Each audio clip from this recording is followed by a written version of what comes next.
आज हम एक ऐसी कथा सुनने वाले हैं जिसने पूरी सृष्टि को हिला कर रख दिया था। जब तीनों लोग असुरों के आतंक से थरथरा रहे थे, जब देवता भी हार मान चुके थे, जब ब्रह्मा, विष्णु और महेश को एक साथ प्रार्थना करनी पड़ी और तब उस अंधकार को खत्म करने के लिए एक शक्ति का जन्म हुआ। वो थी देवी दुर्गा। नमस्कार, मैं हूं मयूरी और आप देख रहे हैं डिवाइन वाणी। आज के इस वीडियो में हम जानेंगे माँ दुर्गा का जन्म कैसे हुआ, कौन था महिषासुर और माँ दुर्गा ने उस असुर का वध कैसे किया। तो वीडियो के अंत तक बने रहिए मेरे साथ, क्योंकि यह कथा सिर्फ एक कथा नहीं, यह एक संदेश है, शक्ति का, धर्म का और विजय का। चलिए शुरू करते हैं। ब्रह्मा जी ने इस सृष्टि को रचते समय दो प्रकार के प्राणियों को पैदा किया, देवता और असुर। देवताओं ने तपस्या और सेवा भाव को अपनाया, जबकि असुरों ने बल और सत्ता की चाह में दुनिया को कष्ट दिया।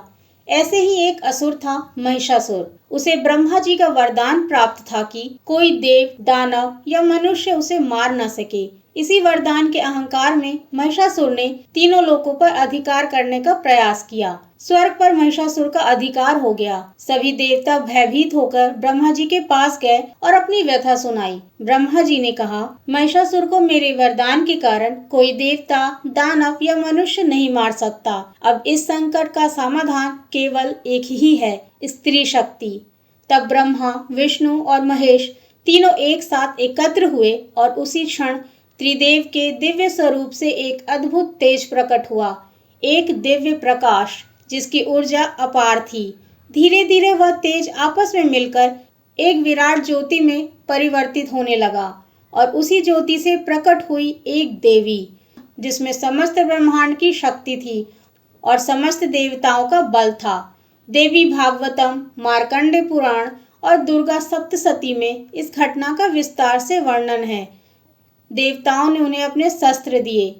शिव ने अपना त्रिशूल दिया, विष्णु ने सुदर्शन चक्र दिया, इंद्र ने वज्र दिया, अग्नि ने शक्ति का दान किया, वरुण देव ने पाश यानी फंदा दिया, ब्रह्मा जी ने कमंडल और अक्षमाला दिए, सूर्य देव ने उनके रोग हरने की शक्ति दी, हिमालय ने एक सिंह दिया जो उनका वाहन बना।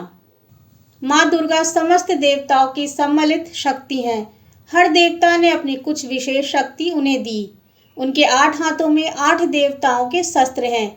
उनका एक एक अंग किसी न किसी देवता की ऊर्जा से बना है। वह सिर्फ एक स्त्री नहीं है, वह आदि शक्ति है, वो माँ जगदम्बा है। और जब वह सिंह पर सवार होकर तीनों लोक में प्रकट हुई, तब धरती कांप गई और आकाश भर गया उनके जय जयकार से।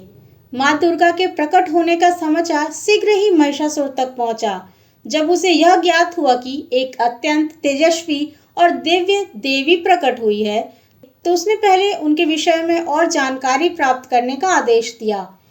देवी के अद्भुत तेज और सौंदर्य का वर्णन सुनकर महिषासुर ने अपने प्रमुख सेना नायकों त्रिशूर, चामर, उदग्र और महाहनु को उनके पास भेजा।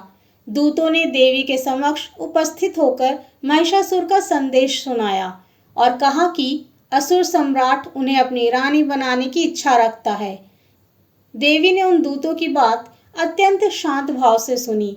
फिर दृढ़ और गंभीर स्वर में उन्होंने उत्तर दिया, मैंने संकल्प लिया है कि मैं उसी को अपना स्वामी स्वीकार करूंगी जो मुझे युद्ध में पराजित करने की शक्ति रखता हो। देवी का यह उत्तर सुनकर महिषासुर का अहंकार भड़क उठा। उसे अपने वरदान पर घोर गर्व था। उसे विश्वास था कि कोई देवता, दानव या पुरुष उसका वध नहीं कर सकता और इसी अहंकार में वह स्त्री शक्ति को तुच्छ समझता था। उसके मन में यही विचार था, स्त्री तो अबला होती है, वो मेरा क्या ही बिगाड़ सकती है। लेकिन उसे यह ज्ञात नहीं था कि उसी स्त्री शक्ति के रूप में उसका अंत निकट आ चुका है। महिषासुर ने तुरंत अपनी विशाल सेना को युद्ध के लिए भेज दिया। चारों ओर से असुरों की सेना युद्ध भूमि में उतर आई। हजारों रथ, हाथी, घोड़े और भयंकर अस्त्रों से लैस असंख्य दैत्य देवी की ओर बढ़ने लगे। तब सिंह पर आरूढ़ माँ दुर्गा ने युद्ध भूमि में प्रवेश किया। युद्ध आरंभ हुआ। महिषासुर के सेनापति चिक्षुर सबसे पहले देवी पर टूट पड़ा। उसने वानों की वर्षा कर दी, पर देवी ने सहजता से उसके सभी वान काट दिए, उसका रथ नष्ट कर दिया, उसके घोड़े और सारथी को मार गिराया और अंत में अपने अस्त्र से चिक्षुर का वध कर दिया। उसके बाद दूसरा सेनापति चामर हाथी पर सवार होकर युद्ध में आया। देवी के सिंह ने उस हाथी पर छलांग लगाई। भीषण युद्ध हुआ और अंततः सिंह ने अपने प्रचंड प्रहार से चामर का सिर धड़ से अलग कर दिया। इसके बाद एक एक करके अनेक असुर युद्ध में उतरे, लेकिन देवी के प्रचंड अस्त्रों के सामने कोई टिक न सका। किसी को त्रिशूल से, किसी को वानों से, किसी को गदा और तलवार से देवी ने युद्ध भूमि में परास्त कर दिया। जब महिषासुर ने अपनी विशाल सेना को नष्ट होते देखा, तब वह स्वयं युद्ध भूमि में उतरा। उसने तुरंत अपना भयानक भैंसे का रूप धारण कर लिया। वह अपने सिंहों से पर्वत उखाड़कर फेंकने लगा, अपने खुरों से धरती को रौंदने लगा, अपनी पूंछ से समुद्र को मथने लगा। उसके प्रचंड वेग से धरती कांपने लगी और आकाश गूंज उठा। तब देवी ने अपने पास से उसे बांध दिया, लेकिन वह तुरंत रूप बदलने लगा, कभी सिंह, कभी मनुष्य, कभी हाथी। और जब उसने हाथी का रूप लिया तो देवी ने अपने तलवार से उसका सूंड काट दिया। फिर वह पुनः भैंसे के रूप में आ गया और पूरे ब्रह्मांड को हिलाकर रख दिया। तब देवी दुर्गा क्रोधित हो उठी। उन्होंने आकाश में छलांग लगाई और महिषासुर को अपने चरणों में दबा लिया। उसी क्षण उन्होंने अपना त्रिशूल उठाया और उसके वक्ष में भेद दिया। त्रिशूल के प्रहार से घायल महिषासुर दानव रूप में निकलने की कोशिश करने लगा, लेकिन देवी के चरणों के नीचे दबा हुआ वह पूरा रूप नहीं ले सका और उसी क्षण देवी ने अपने अस्त्र से उसका सिर धड़ से अलग कर दिया। युद्ध समाप्त हो गया। महिषासुर का अंत हो चुका था। तीनों लोकों में फिर से शांति स्थापित हो गई। आकाश में पुष्पों की वर्षा होने लगी, गंधर्व गाने लगे, अप्सराएं नृत्य करने लगी। देवताओं ने एक स्वर में जय घोष किया, जय देवी दुर्गे, जय महिषासुर मर्दिनी। और इसी कारण माँ दुर्गा को महिषासुर मर्दिनी कहा जाता है, यानी महिषासुर का मर्दन करने वाली। यह थी माँ दुर्गा के अवतरण की पूरी कथा। एक ऐसी कथा जो हमें सिखाती है कि चाहे दुनिया में अधर्म कितना भी बढ़ जाए, धर्म की जीत होती है और सत्य का उदय होता है। माँ दुर्गा ने हमें यह संदेश दिया है कि हम में से हर कोई एक दुर्गा है। बस जरूरत है अपने अंदर की उस शक्ति को पहचानने की, उस पर विश्वास करने की और अधर्म के आगे न झुकने की।